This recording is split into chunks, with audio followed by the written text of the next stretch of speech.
is this ever going to end? I can't keep doing this. I'm exhausted. You constantly feel as though you're failing at all of the things. You're failing as parents. You're failing at work because you're stretched so thin. You feel as though you're not doing a great job in any of those areas.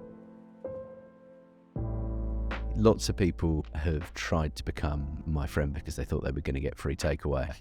And then very quickly decided they don't want to be my friend. Oh, no. You get a discount though. £6 a day. That is pretty good. Quite good. You're not getting your jalfrezi, rice and chapatis for that, but it's a pretty good dent in it. I went into a room and it was guys from McCann, Eddie Suzo, who's now our global VP of brand, and said, I think you're going to really like this. Then showed Snoop. And I'm kind of in that mindset thinking, or somebody like him. No, he's doing it. Nobody really knows 100% what they're doing. Everybody's kind of got that sense of self-doubt about them. It's just some people hide it better than others. The sooner you realise that, the more comfortable it makes you in your own skin. Hi, I'm Matt Bushby, and this is how I became marketing director at Just Eat. Enjoying his younger days competing at sport, this guest started his journey on Hampshire's football pitches, cricket wickets, and tennis courts. With a love of the win, he has lived for the competition. Enduring a few serious injuries led him to change focus of his vision. From being the head of a division with just 4 days of training, to leading some well-known ads for when people's bellies are aching, we will be exploring his journey. Will it be savoury or sweet? We're here with Matt Bushby, UK Marketing Director for Just Eat. Thank you. Welcome. Ever heard your story in a poem before? No, but I'd love to hear more of my life in a poem. I'd love to hear more of everybody's life through poetry. It was brilliant. Thank you. Well, that's what we're going to explore today, your life. How did you become UK Marketing Director of Just Eat is the question. We'll get there. Don't answer now, otherwise we don't have a show. Kind of wasted a podcast. Yes. But to give context, Just Eat has 20,000 staff across the world. In 2020, in the UK alone, you hit the total of, in the entirety of Just Eat's history, 1 billion orders. It's a lot of food. It's a lot of food, and that's in the UK alone. Yeah. The billion orders. It's an incredible story, an incredible business. Even when I joined it, when I don't think anybody was quite sure that food delivery would continue to be a thing, and as it's turned out, particularly during the pandemic, it's just become ubiquitous and it's become a part of a lot of our lives. So yeah, it's been a privilege to be part of it. It's been a bit of a roller coaster, but it's been fun.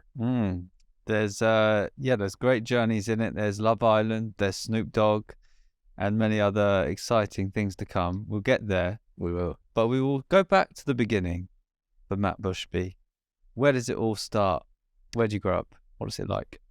So I grew up in a place that most people never have heard of. So I grew up in the sort of Hampshire countryside, a little village called Four Marks. One of three brothers, the eldest of three brothers, which I'm sure carries some inherent traits with it that I'll tend to ignore. But a really happy childhood with parents who played such a big role in helping me and helping all of us to sort of grow up and to enjoy whatever it was that we ended up doing. Mum was a teacher. My dad was an engineer. They have no idea what marketing is. My dad still asks me what I make, and I point out to him that it's not things about the making. It's about connecting people with things. It's about building brands.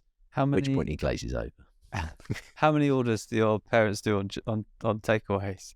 Are they found? Well, they're getting there slowly but surely. I've kind of burnt all of the menus that were in the top drawer of the cabinet on the way into the front. So they're on the apps. They've got the app. They've got the app. The app. I check every time I go round just to make sure it's still there. And they're getting there. They realise that they have a responsibility to support me through my career. Ordering on Just Eat is a pretty central part. Those billion orders they do. Well, exactly. I mean, they're part of it. I should check, actually. That's something for me to do when I go back to the office, is just make sure I can keep them honest on this. Their son. Exactly, yeah. Well, I'm sure they're proud. So, the next chapter, and I will say, by the way, you're the first guest who seems to be able to match Ashley's tone of voice. Yeah, we've got a similar... Quite this fascinating. I take that as a huge compliment, by the way. That's great. Have you ever done voiceover? I've not. Maybe that's a future when this is all done. It's I don't think I could read quite as well as Ashley did with the poem, but we'll see what we do. So you maybe do a few jobs after uni. Uni goes well, get a few jobs and enter Friends Reunited into your life. Yes. What's the path up to that? What kind of jobs were you doing before? So at school and at university, I did everything from working in chip shops to one point. Do you have gravy on chips or not? No, because I'm Southern. That's It's an entirely inappropriate. Curry sauce is absolutely fine. Mushy peas is also fine. Like that. Gravy is unacceptable. Yeah, I think Great. I've just divided the audience in a way that I may not come back from there. But half the country is not happy right now. That's just switched off, which is I'm sorry. So did that. Did all sorts of jobs. I remember once working at a golf course where I thought that sounded glamorous, and then I spent the next 4 hours hand weeding the car park and realised that probably wasn't quite the glamorous world of sports marketing that maybe I thought it was going to be. Worked in factories sticking stickers on the back of speakers, which to tell you what is not the most fulfilling job. Another glamorous job. Yeah, exactly. But it kind of is interesting. You kind of go through, and I remember talking to my dad a couple of months ago, and he said, "Yeah, you do those jobs, and we wanted you to do those jobs, so you realised what would happen if you didn't go and make something of yourself." Yeah. And Great lesson.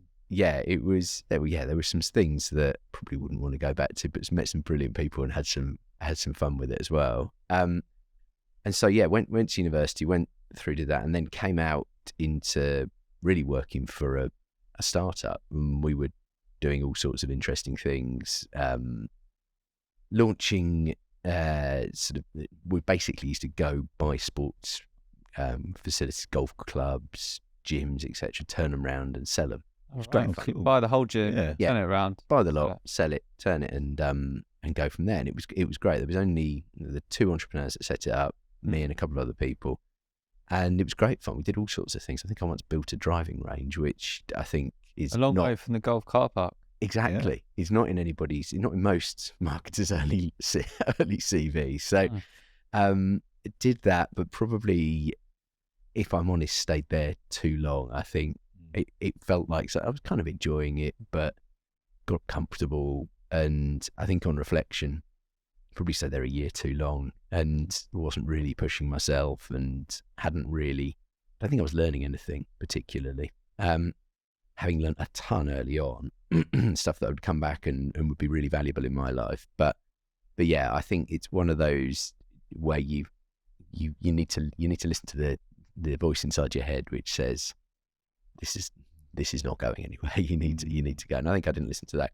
quickly enough. But I think went from there, learned a lot about how to get stuff done, how to be entrepreneurial, how to solve problems, how to spot opportunities, and how to build stuff, whether actually physically building stuff or building businesses.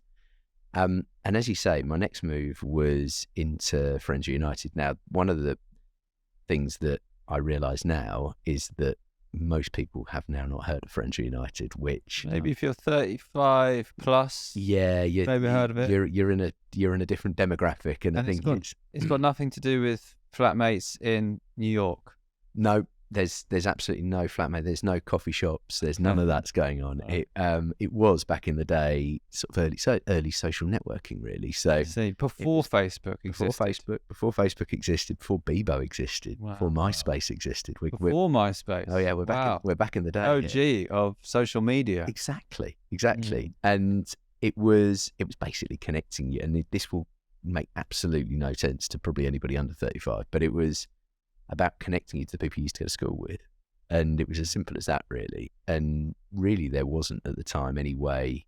It was great. It was kind of a voyeuristic experience for people who hadn't seen their old schoolmates. And obviously we sold it through the building of relationships and things like that. And most of the time when we did customer research, they said, well, we're just hoping that the popular lads got a bit fat, and we're kind of hoping that the person I didn't really like at school was having a dreadful time, and you realise that some people's more negative traits came out as a consequence of it. But there were about 6 or 7 million people using it every month, and it was a big thing. But I came into it, and they built lots of businesses off it. What they were trying to do was build other digital businesses off it, and they built family history businesses and retail businesses, and one of them was online dating, and this was, again, this all ages me, but this was sort of at the time when the only online dating service as an alternative was Match.com. Okay, Pre-Tinder, pre-Bumble. This is before anything else of that ilk existed. And I remember going in, and I'd worked using digital marketing before, but certainly hadn't worked in a digital business before, and had never worked in online dating before. And I was joining a business, and there was a lady there who was a great lady called Rhoda, who said, look, we've got 3 months. I'm going to go off and have a baby. And in that 3 months, I'm going to teach you all you need to learn in this area. You've got all the marketing fundamentals that we wanted, but I'm going to teach you all about the industry, and I'm going to teach you all about the about online marketing. So you're thinking, I don't know anything, but this is great. 3 months training. Perfect. By then, I'll know everything. Yeah, I'm going to have to knuckle down, because 3 months will go quicker than you think. So, but this is great. I'm looking forward to this. Anyway, got to Thursday, which is I think about 4 days in, and I got a phone call to say Rhoda's gone into labour, and it's a bit early. It's all fine. Everybody's sort of happy and healthy. But your 3 months disappeared in 4 days. 4 days later, I'm running a dating site. Oh, and you don't know much about digital? No, and I know nothing about online dating. You've never set up a profile before? No. So, well, I had for the interview, and that was pretty much, that was about some part of what I'd done. So, how are you feeling? You like, oh no, this could go very badly. Yeah, I think it's sort of, what's the metaphor? It's like a swan. So on the surface was trying to play it cool whilst sort of hyperventilating behind closed doors. What was your title? I was the head of dating. Head of dating. What a job title. I'd never done online dating, and it was a digital role, and didn't know much about digital. So that's a tough position to be in. Yeah. You might think so, and it was. And I think it was the following week.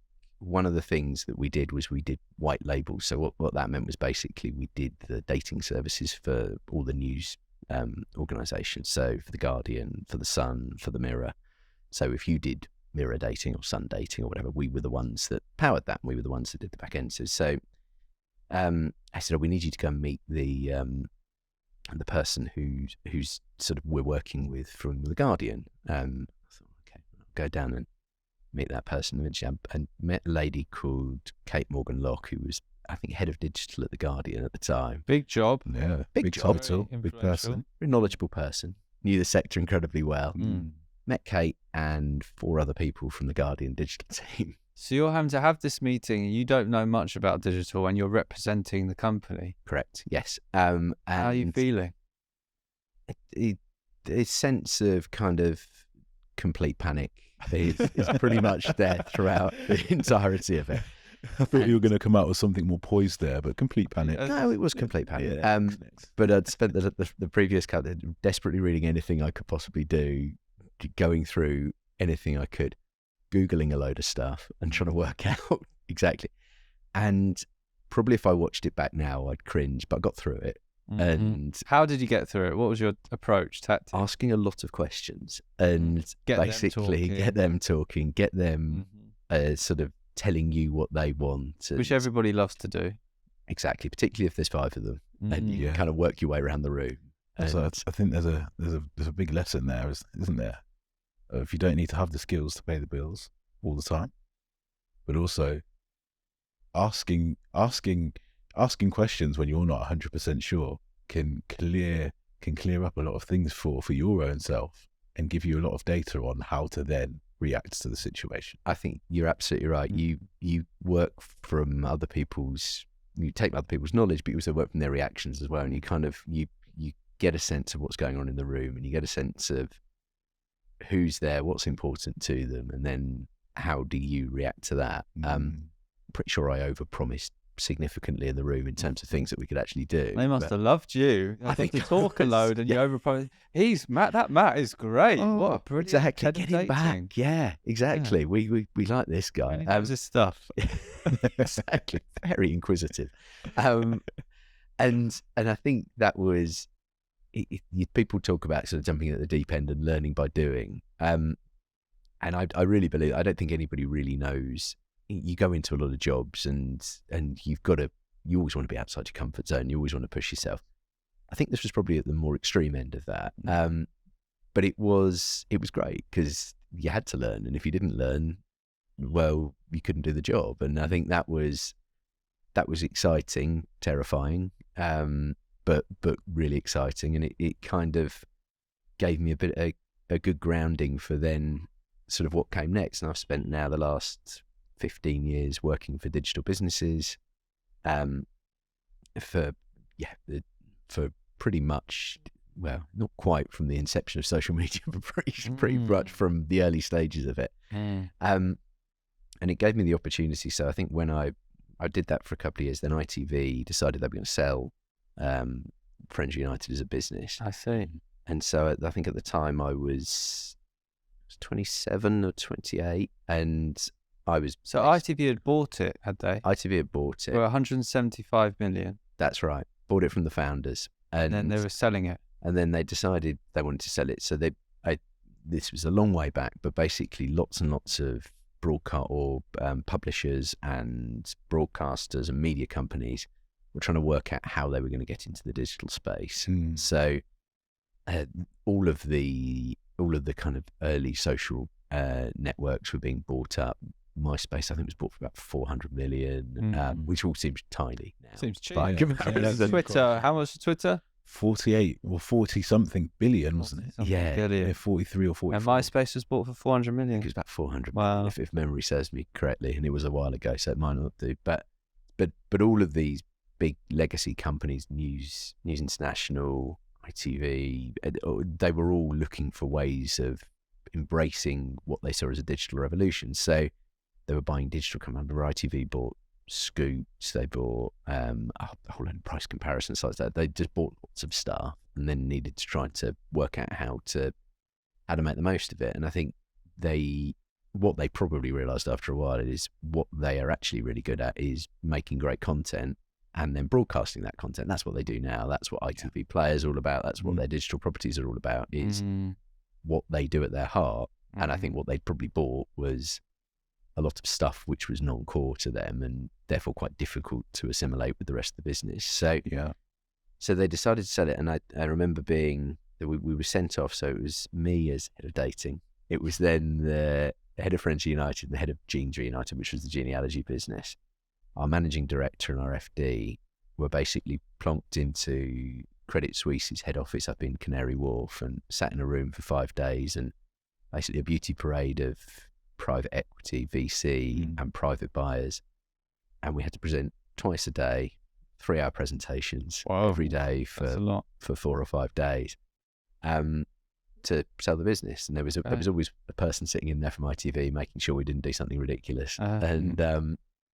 And again, that was another moment where you're quite a significantly long way outside of your comfort zone, trying to effectively look in the eye of some PE with an enormous brain who is asking you very, very difficult questions about your earnings ratios and trying to work out how you answer those questions. Sounds a bit like dating in some ways, but not different questions. Exactly. Yeah, there's a courtship going on there. Yeah, and you've just got to try to work dating. out. Yeah, exactly. And you're trying to make yourself as appealing as you possibly can, without giving too much away. And yeah, we went through that process. We kind of got it done. We went for a couple of beers the night after we'd finished doing all of it. Someone put in an offer. That offer was accepted. And then pretty much after that, we were working for somebody else, which was big build up, lots of adrenaline, really exciting. And then it was kind of done. If you have goals and ambitions within your personal life, career, or business, and would like to overcome the challenges that you face, inspire people, and get to your goals faster, then a coach might be the right solution for you. go to weunify.co.uk/coach. Now back to the show. So around what year was this where it'd been sold now and you're moving on to the next place? I think it's about sort of 2009. Okay. And so we went through that process, and then as a consequence of that, we were purchased by a company called DC Thompson, another publisher creating a digital portfolio. And they had the business they bought in. They then had a lot of family history subscription businesses that they'd kind of pulled together. And they wanted to do that. They also wanted to kind of leverage Friends United as a big base of customers. So I was tasked then with kind of rebuilding the site. So sort of took on this, commercial P&L ownership for Friends United. And we basically rebuilt the platform, relaunched it, and effectively took it to market again. So having sort of spent my life so far just sort of pretty much pure play marketing with a bit of sort of commercial ownership, I all of a sudden found myself as a kind of general manager of a small business, having to work out how to run development teams and online sales teams, as well as a marketing function and all the rest of it. I guess you'd already learned the skill of, okay, I haven't done this before, but I can research, I can ask questions, I can ask people and get good at it quick. I think that's the biggest piece of advice I'd ever give anybody is just ask as many questions as you can and find smart people who can help you and who have done it before, because it's very rarely anything that ever happens that hasn't already happened, and someone's made the mistake, someone's been successful, and most of the time people are pretty happy to share that with you and to help you on your journey. You've just got to find out the right people and be brave enough to ask them the question. And people are usually delighted. People love to tell you their story. People love to tell you their sort of, show you their war wounds, but also tell you the successes they've had. So that's always helped me enormously. And there's so many people who I've worked with in the past who I still speak to now after all those years. A guy called Tim Ward, who worked with at Friends United, Nick Smith, who I then latterly went to work with in DC Thompson, Juliet Bauer, who I worked with there, and then people like Barnaby Dorr and Ben Carter and many others and all of them I would still pick the phone up to, or buy a coffee or a beer or do whatever. And it's such a important thing to just have some people who you can ask a stupid question to. Beth Friedman, she's CEO at Dentsu X. She says some great advice when she got put into a production role for the first time, never did production. And she said to her, was on set and said to her boss, like, look, I'm going to ask you a lot of questions. I'm not going to know a lot, but I'm never going to ask you the same question twice. I thought it's a great way to do it. Be honest and open about the situation, but also showing that you're professional at the same time. I think that's great advice, because I think people are generous with their time, but also people are very busy, and people want to see that you've listened. And if you're going back and you keep asking the same questions, it's the same thing. Well, everyone makes a mistake. If you keep making the same mistake, then maybe you're not doing the right thing in the first place, and maybe you should stop doing it. So yeah, I think that's it. And I think it's making sure you're curious about things. It's something that's maybe comes from my dad being an engineer, I'm not sure, but I want to understand how things work. And I'll go away and try to. I remember when we started working in some programmatic media, trying to work out, absolutely no idea how this worked. I'm entirely sure when I looked into it, I was enormously clearer as a consequence of doing that. But the more time you spend with it, it does a couple of things. It helps you to understand, so you can ask the right questions. But it also means that you're in a position whereby I think there are certain areas particularly within marketing, where people like to try to blind you with science.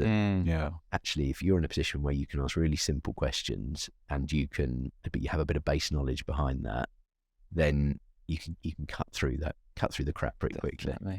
So you create this digital dating platform that can go out, and it goes to, so the Sun have dating and they're white labeling your service, right? Yes. But also the Guardian's using it. Yes. And aren't there any other papers? was the Mirror, Mirror. and ITV did as well. So you're assuming that the Sun readers meet, on the Sun, they go dating, they meet other Sun readers. The Guardian, they go on the Guardian, they meet Guardian readers. Was that the case? Well, that's what you'd assume if you were a Guardian reader, for example, that you're chatting to like-minded fellow Guardian readers. The reality was that there was a great big database that everybody that registered went into, and nobody really knew where one was coming from, the other was coming from, and they were having these organic conversations, and quite a lot of Guardian readers were dating Sun readers. But wow. That's what they know. And none were any the wiser. Well, I guess they find out if they did get together and they've got their paper in the morning and they both go out and one picks the Sun, one picks the Guardian. Well, this is it. Yeah, it's only over breakfast that you realise that... But by that point, then it's too late. Exactly. The bread has been love buttered. has sprung, and you're committed already. So it was a funny time, and it was one of these sort of digital businesses where you were going in and talking to sort of old newspaper people who were, again, they all wanted to make money out of digital as well. So I remember the Sun always used to basically say, well, it's dating and bingo. They're the two things that that's how we make our digital money at the moment. And I think bingo made a bit more money than dating, so I was always being pushed to try to match that up. But yeah, there was some coupling, some unexpected couplings, I think, as a consequence of that. Beautiful. So at this time, you're heavily into sport. It's been a part of your life since a young man. Football, whatever you can get your hands on, and you go through some life-changing injuries, and it puts all of that to a stop. You can no longer play sport. What happened? Through a mix of possibly overcommitment and physical frailty, as my wife likes to put it, I managed to dislocate my shoulder, I slipped my disc, tore my knee ligaments, and effectively got to a point where I just couldn't do it anymore. I literally couldn't push myself out of a seat without my shoulder popping out of joint. Wow. And how did that impact you? You suddenly lost part of your identity. It was a lot harder than you'd have thought, actually. And I think when you reflect back on it, it doesn't feel like a bit. I mean, I was never going to make a living out of playing football. I was not particularly good. And you kind of think, well, that's just, you're not doing your hobby anymore, that's fine. But actually, when it's played quite a significant part in who you are and a significant part in, I guess, how you balance your life and how you make it all sort of work together, then it has quite a big impact. It's sort of, I remember sort of going in on myself for a while and thinking, God, what do you do? What do you do with your weekends? But also, how do you take that thing that you've identified with for so long and how do you fill that gap? And is it emotional? Yeah, definitely. I remember getting quite, it's sort of a sense of loss almost, which sounds so over dramatic, but it is. It's part of your life. Yeah, and a part of your life is gone. Really, is a huge part of your life. I think I took work a little bit more seriously after that as well, and sort of took some of that competitive, and I've always been quite competitive, but took that competitive instinct and tried to harness it in a positive way, and not in a sort of alpha way in the workplace, because it's not really how I work or how I am, but to try to sort of harness that. And actually that I saw an acceleration maybe in my career from that point, because I was using that energy in quite a positive way, and Brilliant. Probably was having a more balanced, my life was a bit more balanced as a consequence of the time I was spending with different people and in different environments as well. Yeah, I think there's a big lesson there in that we're not just defined by one thing. Perhaps we're defined by the way that we're able to bounce back and find value from other areas of our life.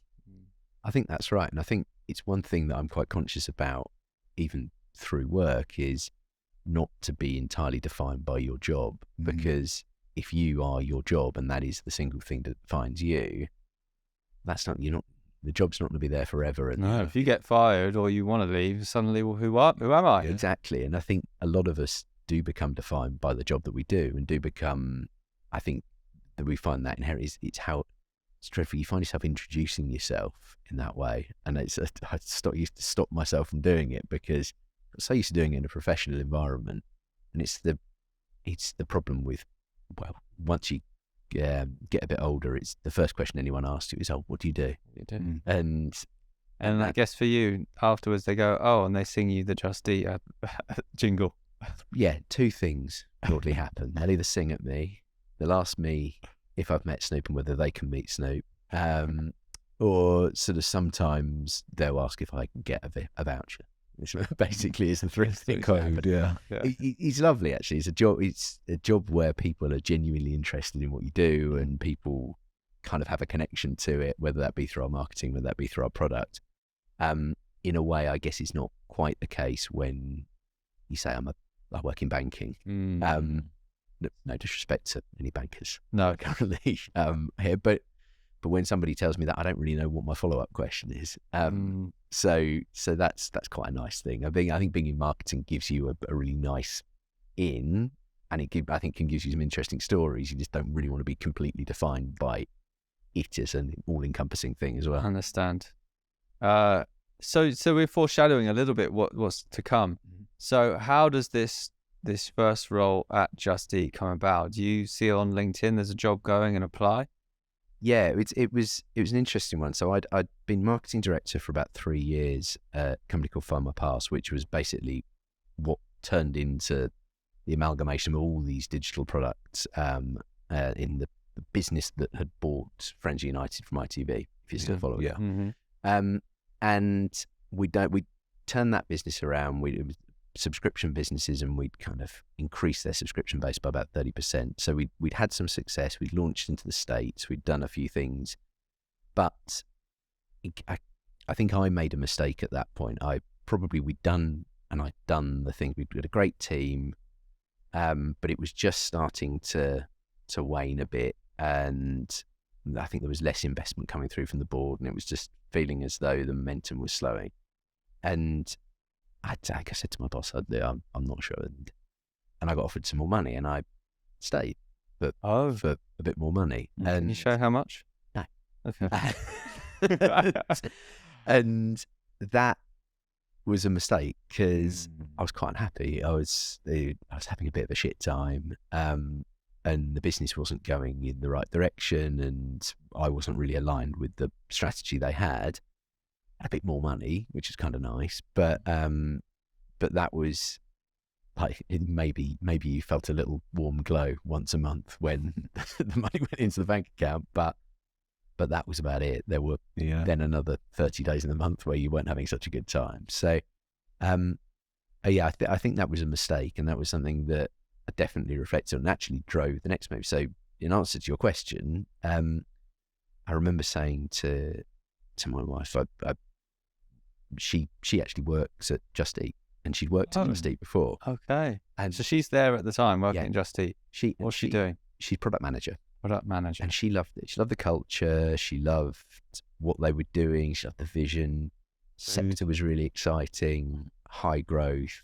I think it was one of the very few British-based unicorns at the time. So it was kind of everything was going. And what's a unicorn for people who don't know? Sorry, it's a company valued at £1 billion or more, usually in the tech sector, and they've probably got a lot of them now.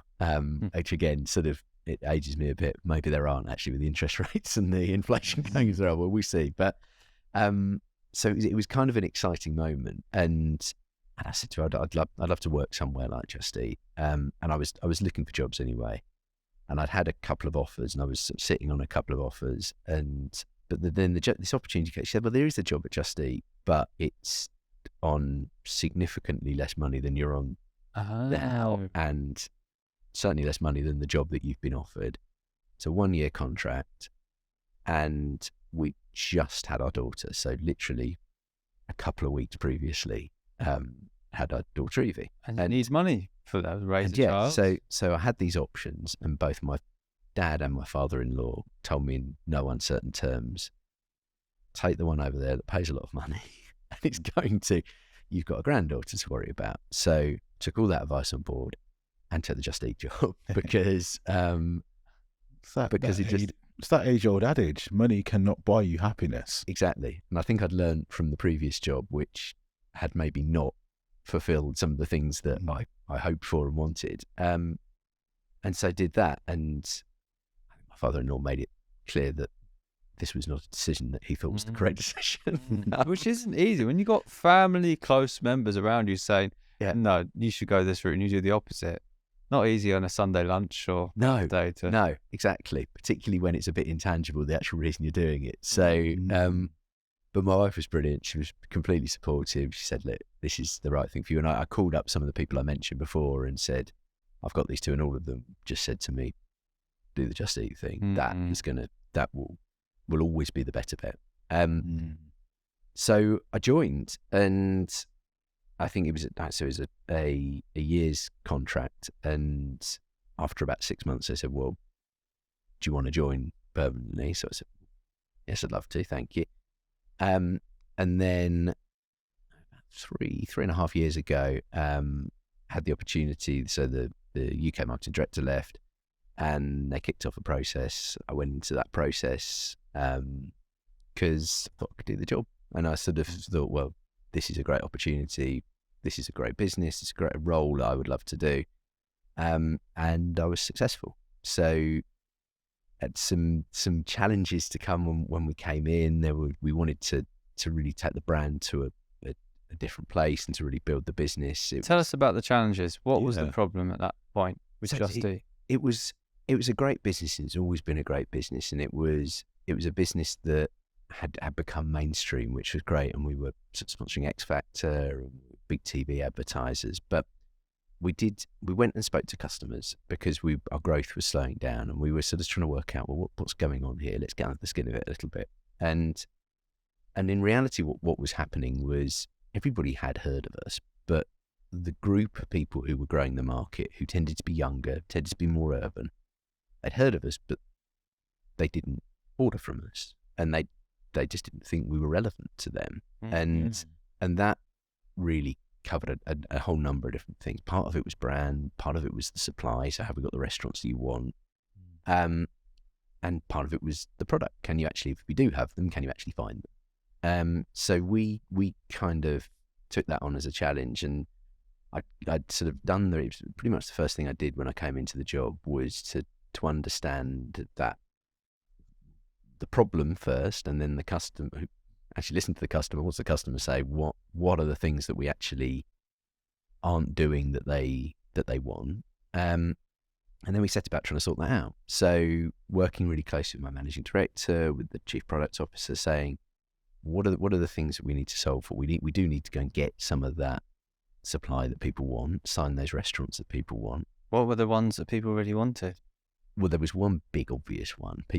The UK loves a McDonald's, and that was kind of the obvious answer to some of the questions. But there were also some of those heroes around your local area. So the ones that you know, and the ones that you love. But somebody who was 10 roads down might never have heard of, but is your kind of local hero. So we had to sort of make sure we set ourselves out with that challenge, which was, how do we do there's a big scale thing that we can do, and we did. And what's your role at this point? So I'm in that role of UK marketing director at this point. So I've come into role, we're working very close, and we play as marketing a big role in that, because I think brand is every touch point that you as a customer or a person has with an organization. So whether it's, in our case, the products or the restaurants that we have on our platform, whether it's our app or our sort of website and our interface that we have with them, whether it's our advertising, whether it's our customer service, all of those bits have got to align to make sure that you're doing something that's genuinely relevant to people, and they want and they'll buy. So we played a proactive part in doing that and winning that supply, but also we thought about, actually, how do we pivot the brand, and how do we become more relevant as a brand? How do we work very closely around this idea of delivering joy? This became kind of our brand manifesto. How do we make it more joyful? How do we, from those tiny little moments where you get a free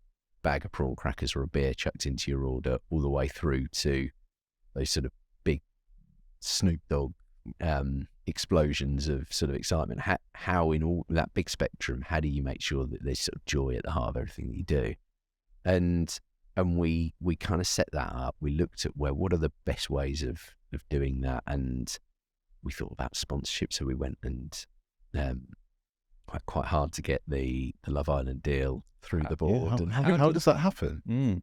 It's strange. I remember getting a phone call from Simon Daglish Dags at ITV and said, Love Island's coming up for renewal and the incumbent sponsor's not going to do it again. Are you interested? Of course I said, no, not really. Like playing the long game, And the previous deal was 5 million or something for 2 years? It was, I can't remember. It's a very good question. So Uber Eats were before us, and they'd done a pretty big deal for it. And so the kind of challenge was, and I needed a couple of things to sort of some wins, because when you first start a job, particularly if you've been promoted internally, you need to make it yours. You need to make it distinct. You need to have an impact and have a couple of big things that are distinctively yours. Put your stamp on it early, exactly, as early as possible. And Love Island's a pretty big stamp. So I sort of thought, well, I think this would be great. I think this kind of fulfills a lot of the brief, I guess, that we've got, which is to create an engagement with this audience where we feel as though we're probably not engaging enough, and we're not creating that sort of sense of connection, I guess. So going to where their passion points are, and we kind of identified passion points as entertainment. So Love Island is possibly one of the biggest examples of that. Football, which is just ubiquitous with that audience, and gaming. So we kind of set ourselves those three pillars. This is about 2019, is it? Yeah, this is middle to end of 2019. So these are the sort of areas that we think, if we can create a connection with customers in these areas, then I think we're going to be in a good place. So it's a really interesting journey when you're trying to pitch something like Love Island to the board, because you suddenly realise you've got some closet Love Island fans. That's always helpful. Room, which is incredible. But then you've also got resistance to it as well. You've got sort of inbuilt prejudices, rightly or wrongly, against certain things, and you've got to make quite a rational case. You've got to make a case that's very data driven and is around how you see a platform that delivers at scale for the audience that you want to engage with. What does scale mean? What's the size of the audience? What are those things? How often are we going to be in front of that audience? What impact do we think that's going to have on the brand? So you kind of lay that out, but you're also asking them to take a bit of a risk with you, because it's an investment of money, and it's one that won't pay back in the short term. So and they're going to have to invest millions, for this opportunity. And it's something you've got to tell the board that the minute this comes on TV, the orders aren't just going to start pouring in. This is a long-term initiative to build your brand and to create that connection. So that I think was, I learned a lot and listened to a lot of people as in terms of how you build that story, because it was a really important one for me. We got the sign off, which was great. What do you think it was about your pitch to the board that got it signed off? I think we'd spoken a lot about the challenge that we had, and we'd been really clear in saying to them that we need to overcome these sets of challenges with these audiences if we're going to really grow the business. And we'd given that context. So we were coming in having already really set the scene there.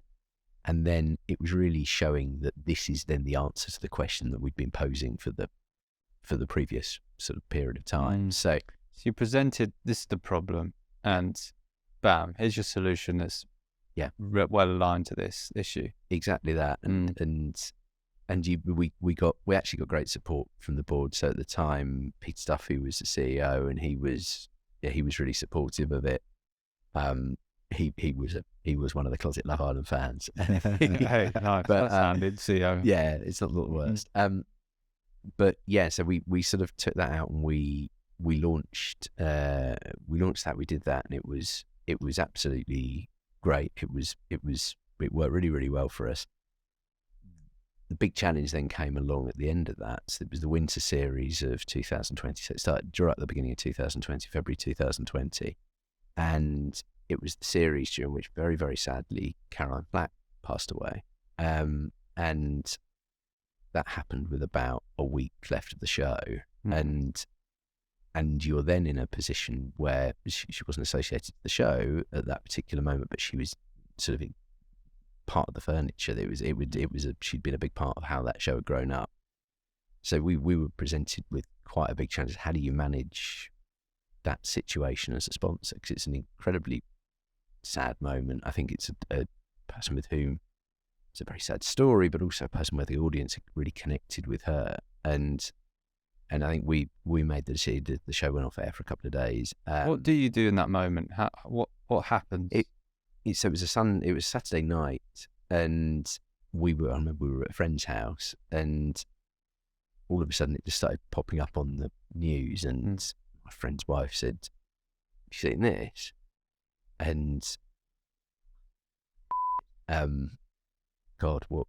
Then you're trying to take it in, and you're trying to sort of process, well, what does that mean? What do we need to do? We spoke a lot to ITV about what they were going to do, when they were going to start showing the show again, how they were going to treat it within the show. And we made the decision to give our sponsorship idents across to the Samaritans, with the sort of be kind message across them, and just to use that as the platform, which it felt like the right thing for us to do. It felt like it was part of the message that she was trying to deliver, but it was also sort of in keeping with, I think, how the audience felt about the situation at the time. So explain the Samaritans for anybody who doesn't know. So the Samaritans are effectively a support network. You can call them up. I suspect you can get in contact with them in different ways now. But if you are struggling, if you have a problem, if you're feeling down, you're feeling depressed, if you're being suicidal, it's a support system and a support scheme that really helps millions and millions of people around some really difficult mental health or personal issues that they might be going through. And it felt very relevant at the time. She said, like, the Samaritans are there, there's things there, but so first of all, you need to know when you've hit that place where you're like, right, now something needs to change. I need help, which is not always an easy thing to do. No, it takes a lot of bravery to do it. And I think it's so important. So, speaking of challenges, the global team for Justy is also dealing with the challenges of the brand and wanting to deal with its, how do we take this to a different place? How do we elevate the brand? And paint the picture for us. You walk into boardroom and McCann, the agency, are there, the global marketing team are there, and they're going to present the direction for the global advertising. So this was, again, it was really early 2020, and I went into a room, and it was guys from McCann. It was Suzo, who's now our global VP of brand, and McCann's the advertising agency. McCann's the advertising agency, and so they said, look, we'd worked together. We said, look, these are a lot of the challenges that we've got in the market. These are some of the things we need to solve for, and we sort of talked about those already. Yeah. And that had sort of formed a brief, which had then gone out, and the guys came back and said, I think you're going to really like this. And that makes you really nervous, because what if I don't? What if there's, how do you react in those moments? And I guess you've heard that a few times before, and maybe in all sorts of different businesses, you're sort of sitting there thinking it's one of the most, I guess, potentially stressful moments you can go through as a marketer, which is seeing creative work first. Because it's very subjective, it's very personal in a lot of circumstances, and it's not just personal to you, but it's personal to the people that created it as well. So these are always quite tense moments.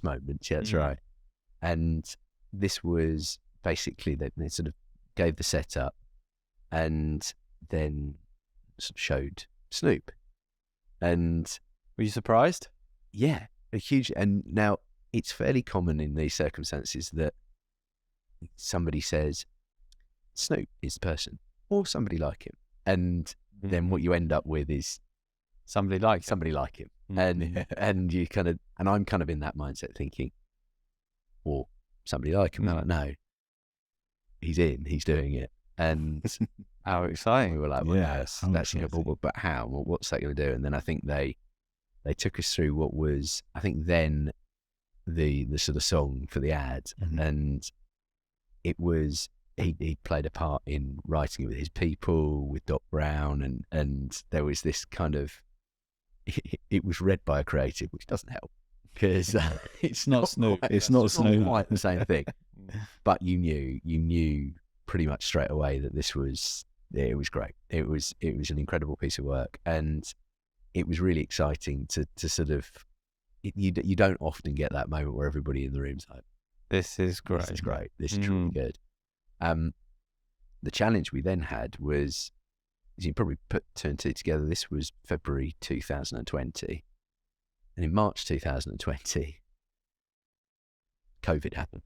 For the nation, it was a time that hopefully, touch wood, will never go through again, but sort of almost unified everybody in just that sense that I don't know what's happening. I don't know what's going to happen. There was genuine fear felt throughout. And then when you're working in a business at that point, you're trying to work out, well, what's it going to do to you? And we saw half our restaurants overnight went offline, just stopped trading.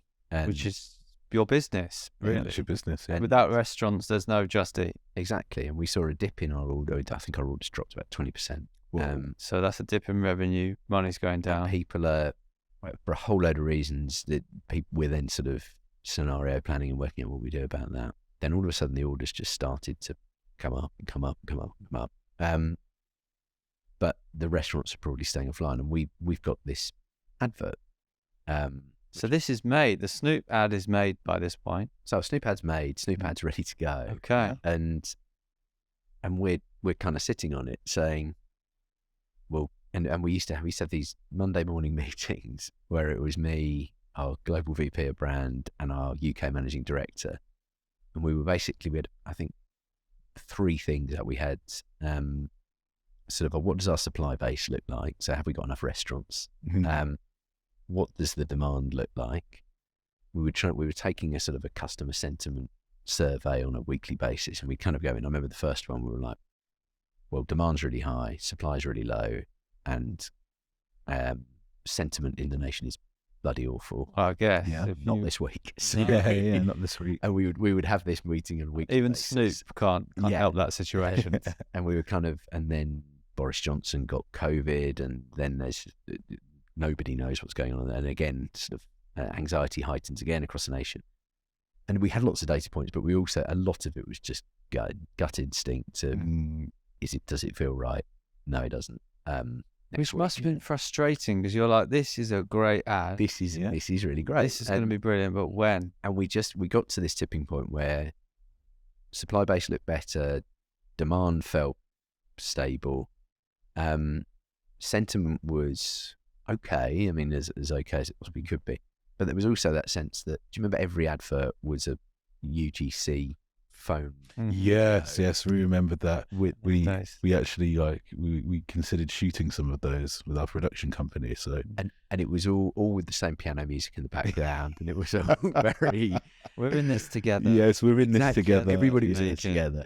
My bank was in it together with me. My the person I bought my car from was in it with me. I mean, we were all in it together. And it was all beginning to feel a bit kind of samey. And we suddenly thought, well, there is still some risk in this, but let's go.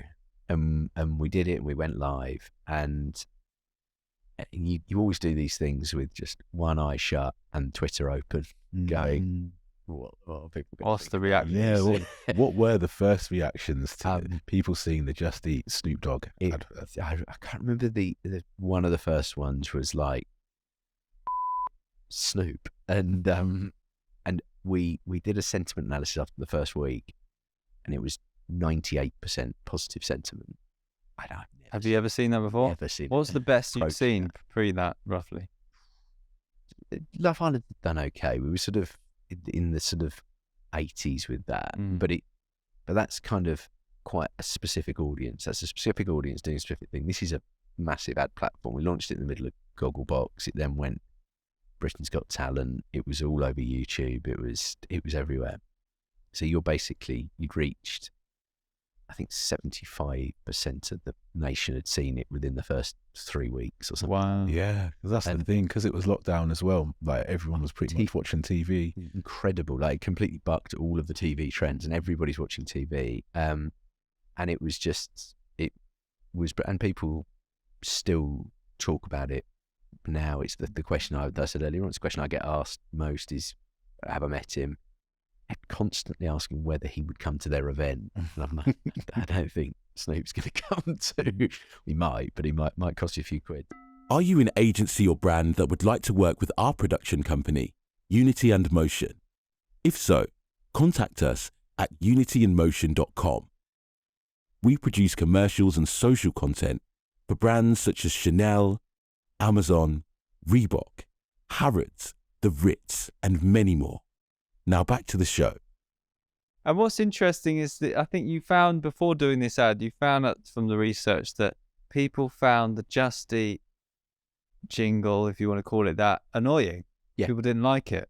And that was the great insight that the team took forward, which was the salience was great. Everybody heard of it. But it was divisive. It got sung at me. One of the big tests I find of certainly Just Eat advertising is, do your friends' kids sing it at you constantly in the back of a car or at any event you ever go to? And when they do, you've done all right. And they were singing that song, but on the first ad, their parents were telling them to shut up, this is really annoying.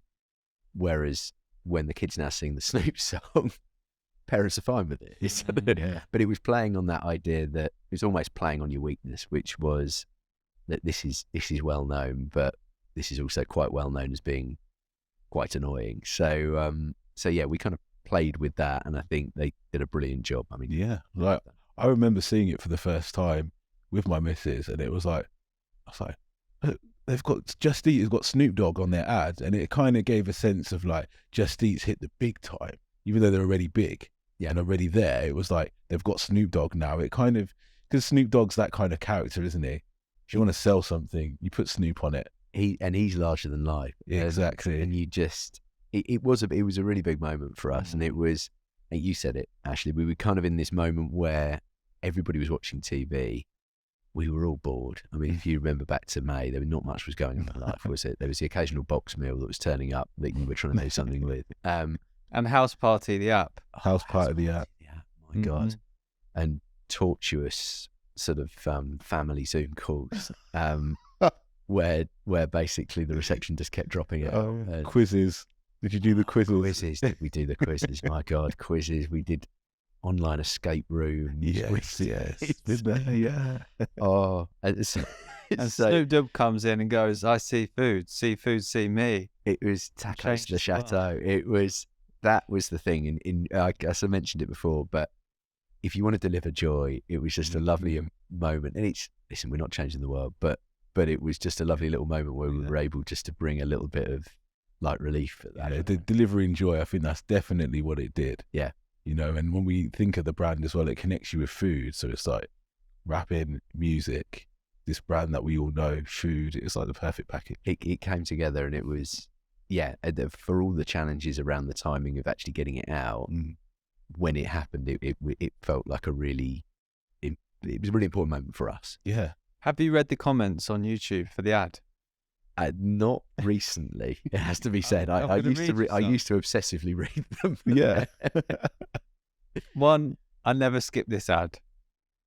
Good. That's nice. Good. Right. These are nice comments. I'm not going to throw any hateful kill comments at, because that is a dangerous world there.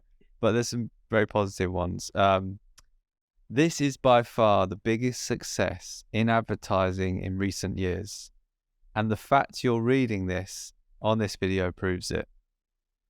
That comment has 2.1 thousand likes. How does that make you feel? It's incredible.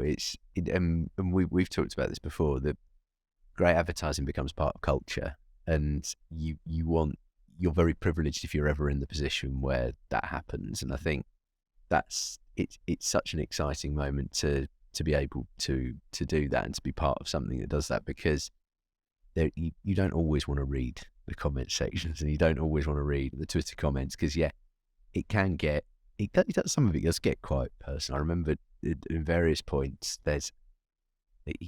you'll get comments like, I hope they've sacked the entire Just Eat marketing team. Oh, No. And you get this in all sorts, and some of the smallest things you do. I think this is pretty much one of the very few times where the vast majority of people love something. And I think social media is often a place which heightens emotions, often in a somewhat negative way, and brings out the worst in people. And it's lovely when it brings out positive sentiment as well. there is quite a funny, more negative comment. Go on. Can I read it? Of course you can. There's another ad before this where you had mopeds flying around in the sky Okay. delivering food. We have a comment here. So that's why the pissing food is always cold when it's delivered, because they're flying around on mopeds. It's quite good. Yeah, there's usually a few literal reads every so often. But on a more positive note, this for the Snoop ad, the single greatest marketing decision in history right here. That's a big statement, but nice. Whoever came up with the idea for this advert is an absolute genius. So props to McCann for that, and the marketing team as well. Incredible. And yeah,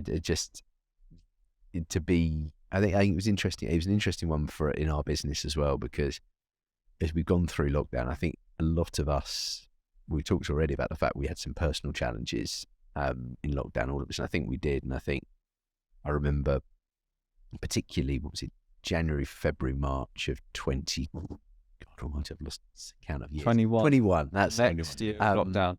Was when we were homeschooling. It was the middle of winter. We were all in lockdown, and they're really low moments, and they're quite difficult moments. What makes you say that? What do you remember about it? I think it's hard for you personally. I think it was just that sense of, is this ever going to end? Is this, and I know you're sort of sitting there. I remember sitting there. It was sort of about 4 o'clock in the afternoon on a Tuesday night. It's pouring with rain. It's dark outside.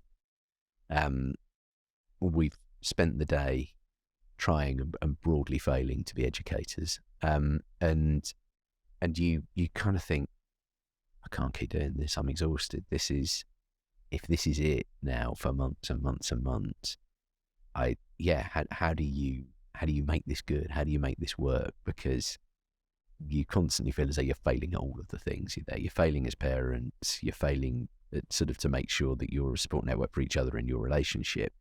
You're failing at work, and you kind of feel as though that you feel as that because you're stretched so thin, you feel as though you're not doing a great job in any of those areas. So I think that's it. And really, and I gave the advice at the start of this to talk to people more, and I probably should have taken my own advice at that time, because I remember talking to people afterwards. Everybody said, oh God, it was dreadful. I felt exactly the same way. And you're thinking, this is just me suffering, and everyone else seems to be soldiering on. Exactly. Everybody seems to be like smashing this, and what the hell's going on?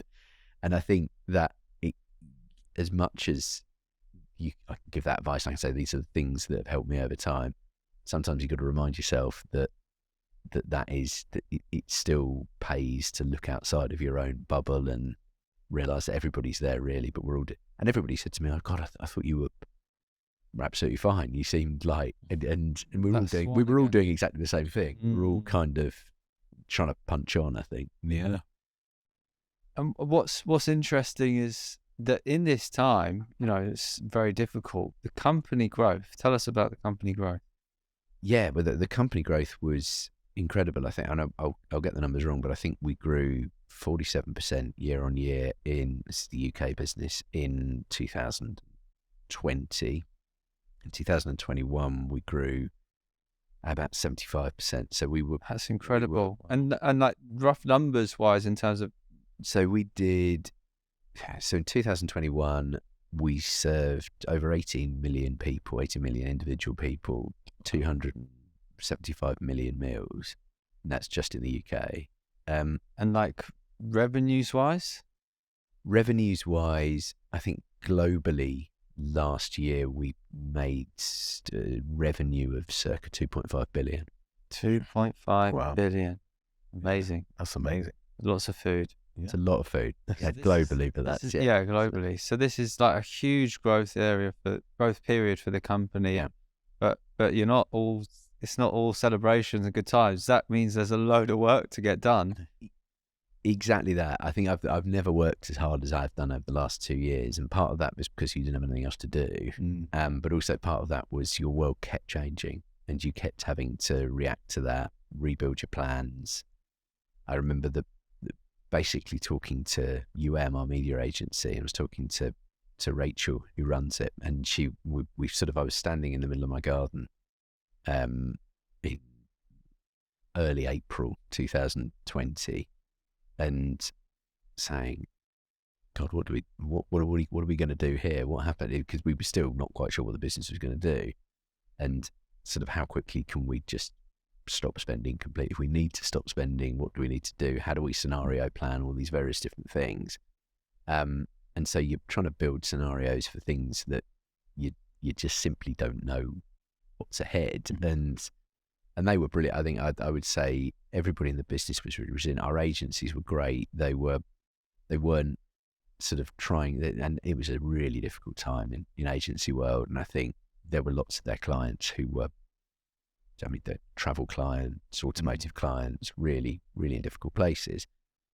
And the temptation, I suspect, is to say, the food delivery business over there, that we could really go and sort of make the margin back on, but they didn't. They were brilliant, and they were a really strong part of our team during. Do you want to shout out your agency partners? Yeah, so we've got who are our media agency, who were brilliant. McCann, who we've already talked about, who just continued to do fabulous work. And interestingly, I think we did some of our, if not our best ever creative work during lockdown, which didn't feel possible. On the edge of a bed. Can't, exactly. On the edge of beds, yeah. And then Byte, who are our social media agency, who were just brilliant and continue to push us to innovate and continue to push us to try new things. And we actually appointed an agency during lockdown. So we appointed Mischief as our PR agency during that point. And that's an odd experience, going through a pitch process in the middle of a lockdown. Online. Yeah, so we appointed an agency we'd never met. That's strange. And it was a funny time, but yeah, Greg and the team have done a brilliant job since then. And tough job to get to know a business when you can't meet anybody and you can't spend time with people. You can't go meet customers. You can't go meet their So yeah, they as a collective, I think they've done a fabulous job. Grey Matter's new business tip for today. Communities are a wonderful resource for new business. They can be great for your own learning and networking. Creating your own community is a great way to educate, add value, and nurture your prospects. Grey Matters is a straight-talking business development consultancy that empowers agencies to position, market, and sell themselves for new business success. I think Just Eat's so interesting in the way that naturally you are a business, you have your end consumers, but you also have the other side, which is the restaurants. And I actually had a friend over lockdown who was a chef, and he was in a place where he didn't really have much work. So he was like, I'm going to set up my own business now. So he set up his business, he set up on Just Eat, he got the magic box. And then the magic box, for everyone who's listening or watching, it's the box in which the orders comes into. And then it will print out the tickets. It goes like beep, beep, beep, beep, beep, prints out the tickets, tells you, the order and where to go, etc. So it was interesting for me to see Just Eat from that perspective of like standing in the kitchen, and like as soon as 4:30 hit and his business was open, the machine would pop on and any pre-orders would start to print out and they'd get to work. And he was able to create this takeaway that hit the top rankings from where I'm from. Like he was the best one in the area, and he didn't have to have a physical restaurant. He was able to just work from this kitchen and sustain a business. So I think I was able to see it from that perspective as well, to see, well, wow, that's what it can do. It can enable someone to set up a business and sustain themselves in a way that's very, very now.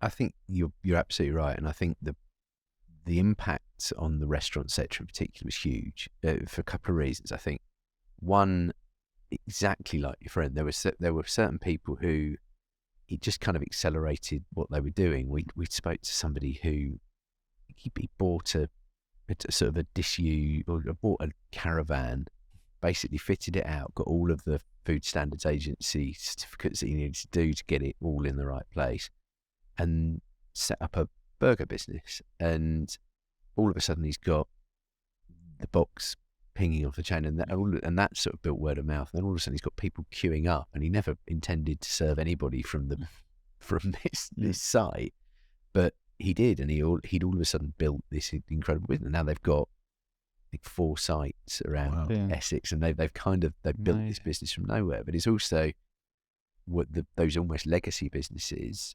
Legacy business is the wrong way of describing it. The businesses that were doing a great job and were very successful hospitality and restaurant businesses beforehand, where I think delivery was kind of an add-on. It might be a sort of a little thing that they did on the side of it.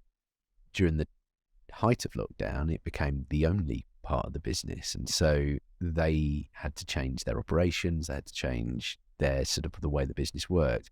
And then when they came out of lockdown, it represented a much bigger part of their business, and now there's lots and lots of people, entrepreneurs who are setting up food businesses. I was about to say restaurants, but they're not restaurants because they don't have any tables or chairs, and they are delivery first, and they've got often all 3 aggregators in their restaurant doing incredible business, and it has changed. I think it's probably democratized it a lot more. It's given a lot more opportunity for people. If what you do is really, really good, you can build your own brand, you can build your own loyal customer base, and you can really do something that I think it was starting pre-lockdown, but I think lockdown accelerated so many of these trends and gave people the opportunity to kind of, sound a bit cheesy, but follow their dreams and do some of the things that they really wanted to do. And I've seen a lot of that, and I think that's been great. And I think we had quite a responsibility early on because there were quite a lot of restaurants that really did struggle, and we put together support packages for them, because I think the challenge was that you had all sorts of challenges with just staffing kitchens. People were getting COVID. You couldn't go in the kitchen. People were trying to work out how you 2 meter distanced in a tiny kitchen. I mean, there's all sorts of just practical things that you're trying to work out and get your head around. And our role changed quite a lot to act as a support function as well as a sort of a driver of commerce and revenue as well. So the Snoop era is there. Then we enter a new era. So following on from Snoop, which, as we said, was an incredible success, we've got Katy Perry taking the role of really the person at the heart of our advertising, which is really, really exciting. So when people listen to this, hopefully you've already seen it. Hopefully you loved it. And Katy Perry, give us a sense of the scale. This is not a small pop star. This is no. So Katy Perry is.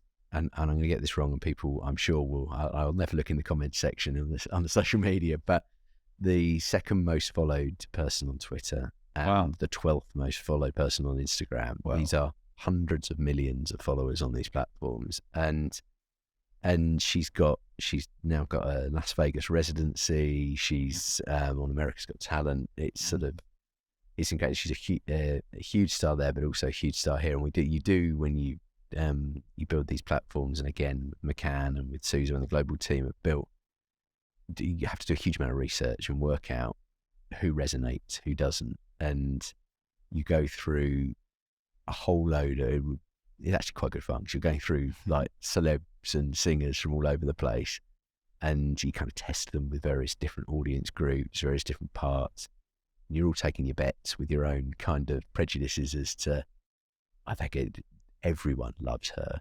And it's like, oh no, they don't love her at all. That's the thing. Or no one's heard of them, and you realise that everybody has. And so you go through this process of really having to validate who the people are that can really take your brand to the next level. And the work's brilliant. It's really fresh. It's really, I think, authentic to Katy Perry. It's in her style. She's had a huge contribution in doing it. She's been fabulous and really kind of engaged with the whole process. And I think so why Katy Perry? Why was that decided? It was, you've got to have somebody that really fits the spirit of the brand. Someone that's, we talked about delivering joy. Someone that genuinely feels joyful in what they do. She has a bit of fun with it, not too serious, really kind, but brilliant, and a global superstar. So you get that big fame, but also you have somebody who really feels resonant to what Just Eat's about. Is there anything you can tell us about the process of getting a global superstar like Katy Perry involved in a campaign? What's that process like? I think it's, and the team at McCann and the team and our global team will tell you the challenge is always, firstly, finding the right talent, finding the people who you think will really resonate. And then they are stars because they are very, very careful that what they do is going to help them to build their brand and build their career. And they want to make sure that they have control over what it is that's coming from them, what their output's going to look like, how they're going to be portrayed. So I think it's a really engaged process of just going through lots and lots of layers and making sure that everybody is comfortable with what's going on, excited about what's happening. I think everybody's got that trust, and I think trust becomes a really important thing as you go through these processes, because lots of sign-off going on. There's lots of, and if we start doing things that they're not happy about in the sign-off process, and that just makes things infinitely more painful. However, if you're actually going through the work you're sending through and they're like, great, love it, exactly what we said, exactly how we agreed, then you build trust and you build a sense of that you can really sort of start to do exciting and different things together. So I think that's kind of been something that we've learned. We've not always worked with sort of high profile talent in the past. I think Snoop was pretty much our first venture into that. When we did the Euros, we did work with Cantona and Van Dijk and Torres and Buffon and a few other footballers as well. And then now with Katy Perry, it's I think a really exciting opportunity for us to really again engage and stretch the brand and do things that push us, but also push our brand as well. Yeah. So could we see a Just Eat greatest hits CD hit out one time? I love that. We did release, so we did a Christmas song with Snoop. We did a Christmas ad with Snoop. We sort of spun the song off that and put it on Spotify.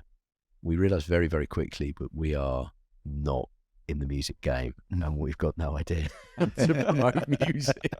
We've got no idea how to build songs into the top 10. So we kind of think we went into that slightly naively, but it was great fun. We sort of look it up on Spotify. It's there, and it's it did all right. I think it had a decent number of listens, but we're not music moguls. I think we realised that. Well, interesting. One of the comments from the first ad was, "This needs to be on Spotify." So you delivered on that. We kind of learned from that, because that was one of the big bits of feedback from the first iteration of the Snoop ads. We'd love to have.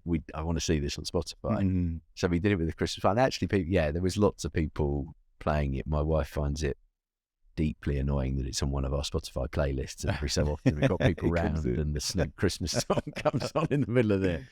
She's like, "You're such an idiot." So there are downsides of it, but you never know. Greatest hits could be a thing. It could go there.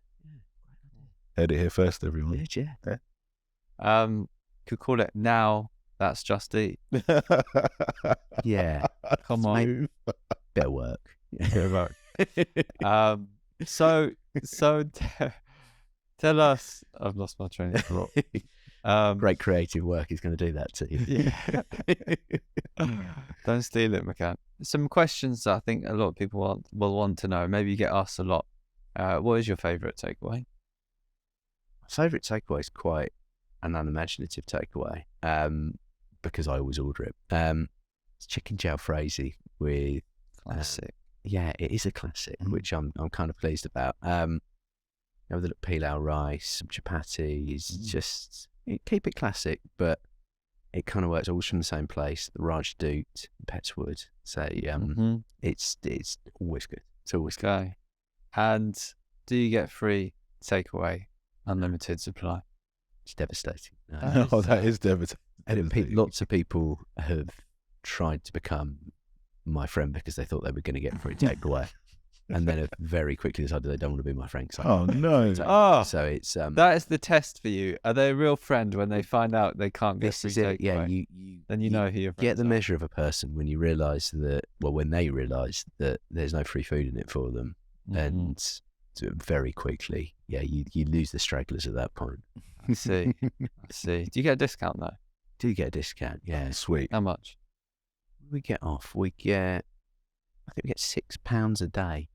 Well, that's pretty cool. That is pretty good. It's quite good. Yeah, it's nice. Not bad. It's good. That's half your jalfrezi and you're not getting your jalfrezi, rice and chapatis for that, but it's a pretty good dent in it. So no, it's good. It's I'm not pleading poverty with it. They look after us, but it's not free, unfortunately. Great. Lessons from Matt's story. Oh, there's a lot of lessons to take from your story. I think one of the earliest and I think what most poignant ones is being able to reroute your passion into other places. Once, for you, it was you couldn't do sport in the same way that you could before. I think for a lot of people out there, they may have faced a scenario similar where something they love, they just can't do anymore and they're going to have to find something else. I think that's a really big lesson, a really big point, because it takes a lot to be able to accept that and move it on. And as you said, you channeled it into your work, which made your work better, your career better. And I think that's another lesson learned there, that we have a certain amount of energy throughout our days, throughout our lives, and it's about where you route that. And if you reroute it to the right place, it can get you to a new plateau or a new platform, let's say. Yeah. No, I think you're right. And I think you kind of, as much when you look back and everything sounds very deliberate and you sort of plan your way through it, it's so rare that you get the opportunity to do that. You you find yourself there by circumstance often. Sometimes you make some smart decisions, but a lot of the time it's a mix of good decisions, luck and good advice that kind of gets you there. And you're just lucky to have people around who kick you when you've done something silly and encourage you when you need encouraging and support you when you need supporting. And I think having that's really important, and that helps you when it comes to sort of repurposing your energy and finding your focus. Yeah. And also having that sounding board, which it sounds like is your wife, for that decision where like, I'm leaving this place, I'm not happy, being paid like a lot more, but I'm not happy. And to have that support of someone to say, do it. Yeah. Makes you happy, it's going to make your days brighter, do it. I think that's important too. She's always right. I mean, I hope she doesn't listen to this, because I don't think she needs to hear that, because that's only going to... That's it. That's going to fuel the fire. Undermine You said it. most arguments from now on. But Yeah. it's great. It's great to have that support network and that person who's just tell you as it is. I think for me, a great lesson in, if you're in a situation where you don't have all the answers, or you get in a new role and you don't know what to do, or you're in a situation where you don't know what to do, it's okay. And do the research, ask questions, speak to people. And a lot of the time, there are a lot of people around you who don't know what they're doing either. And everybody's putting on the brave face. And it's the same thing with difficult times. A lot of people are going through difficult things, some more extreme than others, but it's having that attitude of, okay, talk about it. Often that does a lot of things. So if someone is going through a difficult time, talk, get some close people around you, and just vocalizing it can do a lot. I think you're right. I think you realise that when you've been, it's certainly reaching out and getting that support, I think is absolutely critical. I think from a work point of view, you realise after a while that nobody really knows 100% what they're doing. Everybody's kind of got that sense of self-doubt about them. It's just some people hide it better than others. And if you know that, and you don't sort of walk around looking around you thinking, God, everybody's got this sorted apart from me. The sooner you realise that, the more you and remind yourself of that, definitely, the more comfortable it makes you in your own skin. Excellent. Some words of wisdom, a great story, and Mm-hmm. looking forward to seeing what's next in the world of Matt Bushby. Brilliant. Thank you for inviting me along. It's been great fun. Pleasure to have you. Pleasure to have you.